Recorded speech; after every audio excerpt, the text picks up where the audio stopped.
આજે જન્માષ્ટમીના તહેવારના દિવસે અમદાવાદમાં મેઘરાજાએ ધબધબાટી બોલાવી છે। સિસ્ટમની અસર જાણે શરૂ થઈ હોય એમ સવારે 10 વાગ્યાથી બપોરે 12 વાગ્યા સુધીના માત્ર 2 કલાકમાં શહેરમાં સરેરાશ 1.25 ઇંચ જેટલો વરસાદ પડ્યો છે અને શહેરના પૂર્વ વિસ્તારમાં 2 કલાકમાં મેમકો, કૃષ્ણનગર, નરોડા રોડ અને અસારવા વિસ્તારમાં 4 ઇંચ જેટલો વરસાદ પડ્યો છે, જ્યારે નિકોલ વિસ્તારમાં 3 ઇંચ જેટલો વરસાદ પડ્યો છે અને પૂર્વ વિસ્તારમાં પડેલા આ વરસાદને કારણે ઠેર ઠેર વરસાદી પાણી ભરાઈ ગયા છે, જેને આપણે સ્માર્ટ સિટી કહીએ છીએ, જેને આપણે મેટ્રો સિટી કહીએ છીએ, જેના માટે નાગરિકો કરોડો રૂપિયાનો ટેક્સ ભરે છે। એ રસ્તાઓ થોડી વારના વરસાદમાં વરસાદી પાણીથી ભરાઈ ગયા અને અંડરપાસ બંધ કરવાની ફરજ પડી છે, જેના કારણે નાગરિકોને હાલાકીનો સામનો કરવો પડ્યો છે। મીઠાખડી અને અખબારનગર આ 2 અંડરપાસમાં પાણી ભરાયા, જેના કારણે એને બંધ કરવાની ફરજ પડી। અમદાવાદના ઘણા બધા વિસ્તારોમાં કડાકા ભડાકા સાથે ધોધમાર વરસાદ વરસ્યો, એ દ્રશ્યોમાં તમે જોઈ રહ્યા છો।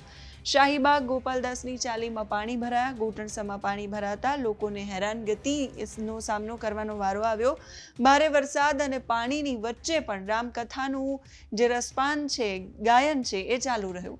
અમદાવાદમાં સુભાષ બ્રિજના દ્રશ્યો તમે જોઈ રહ્યા છો। સાબરમતી વિસ્તારમાં થોડા જ વરસાદમાં ચમત્કારિક રીતે કરોડોના ખર્ચે કરેલો ભ્રષ્ટાચાર એ સામે આવ્યો અને આખો જે રસ્તો છે એ પાણીમાં તરતો જોવા મળ્યો।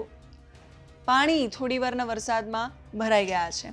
હવે તમે જે દ્રશ્યો જોઈ રહ્યા છો એ સિંધુ ભવન રોડના છે। 8 મિનિટના ઝાપટામાં આખું શહેર તારાજ થઈ ગયું છે અને સિંધુ ભવન રોડ જે પોશ વિસ્તાર કહેવાય છે અમદાવાદનું, કે જ્યાં દરેક પ્રકારની વ્યવસ્થાઓ પાલિકા દ્વારા કરવામાં આવી હોય પણ ત્યાં પાણી ન જવાની વ્યવસ્થા પાલિકાએ નથી કરી, જેના કારણે આ પ્રકારના દ્રશ્યો જોવા મળ્યા છે। ધોધમાર વરસાદ, અખબારનગર અંડરપાસ બંધ કરવાની ફરજ પડી, મીઠાખડી અંડરપાસ બંધ કરવાની ફરજ પડી। અમદાવાદમાં થોડી વારના વરસાદમાં આ પ્રકારના દ્રશ્યો સામે આવ્યા। વાત કરીએ છોટાઉદેપુરની, તો છોટાઉદેપુરના કવાંટ, નસવાડી, જેતપુર, પાવી, બોડેલી અને સંખેડામાં ધીમી ધારે વરસાદની શરૂઆત થઈ।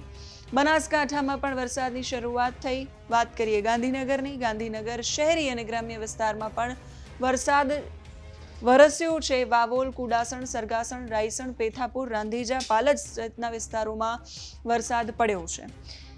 હવામાન વિભાગની જે આગાહી હતી, આગામી 6 દિવસ વરસાદની, એ પ્રમાણેની પરિસ્થિતિ રાજ્યની અંદર હવે શરૂ થઈ ગઈ છે। સિસ્ટમની અસર હવે રાજ્યમાં શરૂ થઈ ગઈ છે। આગામી 6 દિવસ રાજ્યના જુદા જુદા ભાગોમાં અતિ ભારેથી ભારે વરસાદની અને અત્યંત ભારે વરસાદની આગાહી કરાઈ છે। ખાસ 18 થી 20 ઓગસ્ટ દરમિયાન ઓરેન્જ રેડ એલર્ટ જાહેર કરાયું છે।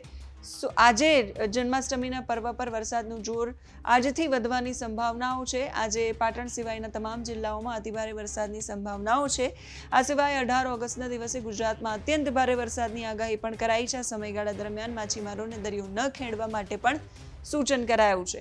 21 ઓગસ્ટથી વરસાદનું જોર ઘટવાની શક્યતાઓ રહેલી છે।